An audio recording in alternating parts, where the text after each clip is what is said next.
Hello दोस्तों। जब भी पेशेंट को एवियन की बीमारी हो जाती है और उसको लगता है कि वो चल फिर नहीं पा रहा, लंगड़ाहट आ रही है, लचक आती है, तो वो डॉक्टर के पास जाके दिखाता है। एक्सरे तो कई बार नॉर्मल आता है, लेकिन एमआरआई में ग्रेड 2, ग्रेड 3, ग्रेड 4 एवियन ऐसे करके पता चलता है। और फिर वो रिसर्च करता है कि भाई इसका इलाज क्या है, क्या दवाइयों से मैं सही हो सकता हूँ या इंजेक्शन से। लेकिन दोस्तों, चूरन चटनी से दवाई, इंजेक्शन, पीआरपी, कोड डिकम्प्रेशन, इन सब टेक्निक से एवियन को सही नहीं किया जा सकता। ये एक प्रोग्रेसिव बीमारी है, यानी ये बढ़ती जाएगी। अगर वो सेकंड स्टेज है तो कुछ दिन में थर्ड आएगी, फिर फोर्थ आएगी। कई लोग जल्दी ऑपरेशन करा लेते हैं, कुछ लोग लेट करते हैं। अगर आप ज़्यादा ऑपरेशन को लेट करते हो तो कई बार कमर का छल्ला खिसकने का डर भी रहता है। आज मेरे साथ एक फाइटर है जो बहुत दूर से मेरे पास आए थे और इनका हिप रिप्लेसमेंट मेरे यहाँ हुआ है। आइए इनकी स्टोरी आपको शेयर करता हूँ। क्या नाम है भैया आपका? चमन वारिस। चमन जी, आप कहाँ के रहने वाले हो? सर मैं मैनपुरी का रहने वाला हूँ, गाँव पोस्ट में है सर। कैसे आपके लिगामेंट कूल्हे की दिक्कत स्टार्ट हो गई थी? सर पता अब मुझे तो पता ही नहीं लगा सर। मुझे अभी 1 से 1.5 महीने पहले मुझे दर्द होना स्टार्ट हुआ था, जब भी मैं आपके पास आया था। कितना दर्द हो रहा था? सर ऐसे ही हल्का फुल्का दर्द हुआ, फिर उसके बाद ज़्यादा ही होने लगा। फिर मैं आपके पास आया था सर। आपने मेरे अलावा भी कहीं दिखाया था क्या? सर गया था मैं कई बार, कई हॉस्पिटल में गया था मैं, और उसके बाद मैं दिखाया भी तो वहाँ पे मुझे सही भी नहीं लगा। फिर क्या उसके चीज़, बाद मतलब आपको लगता था कि वहाँ पे ठीक नहीं लग रही वो थी ठीक, आपको? ये उसकी ये गारंटी भी नहीं ले रहे थे सर। इंडियन टॉयलेट यूज़ कर सकता हूँ मैं उसके बाद में, या फिर पालती मार के बैठ भी सकता हूँ।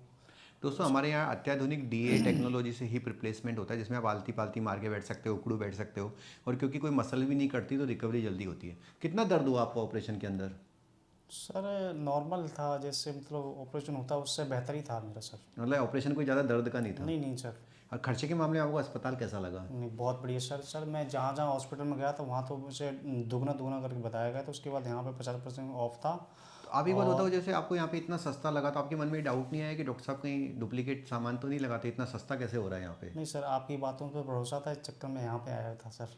टोटल और फिर मिला के यहाँ आपका पे एक्सपीरियंस अच्छा रहा? काफ़ी, जी जी। आज 17 दिन हो गए, तो आपकी ज़िंदगी में अब क्या बदलाव आए हैं? अब दर्द हो रहा है आपको? नहीं नहीं। कोई दर्द नहीं है? नहीं नहीं, तो आपको बिल्कुल नहीं टोटल है। पेन रिलीफ फील हो रहा है? जी। और आपने कौन से दिन से बिना वॉकर के चलना शुरू कर दिया था? सर मैंने अभी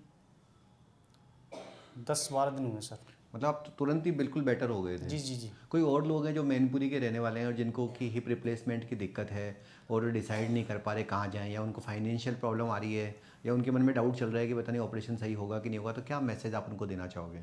सर मैं तो यही कहना चाहूँगा सर, अगर किसी को दिक्कत है तो यहाँ यहीं पे जयपुर आएँ और यहीं पे इस हॉस्पिटल में दिखाएं, एडवांस हॉस्पिटल में। दोस्तों देखिए कि डीए टेक्नोलॉजी इतनी अत्याधुनिक टेक्नोलॉजी है जिसमें इम्प्लांट प्लेसमेंट को आप हमेशा एक्सरे में चेक कर सकते हो। पैर के छोटा बड़ा होने के चांसेस नहीं रहते, रिकवरी फास्ट रहती है। और जैसा कि इन्होंने बताया, आलती पालती मार सकते हो, इंडियन टॉयलेट यूज़ कर सकते हो, क्योंकि इसमें पोस्टीरियर हिप डिसलोकेशन के चांसेस नहीं रहते। अगर आप लोगों को भी डीए टेक्नोलॉजी से इलाज कराना है और आपके पास फाइनेंशियल इशूज़ भी हैं, तो आप नीचे लिखे गए नंबरों पर संपर्क कर लीजिएगा और मैं आपकी हेल्प करूँगा। ठीक है बेटा, कॉन्ग्रेचुलेशंस।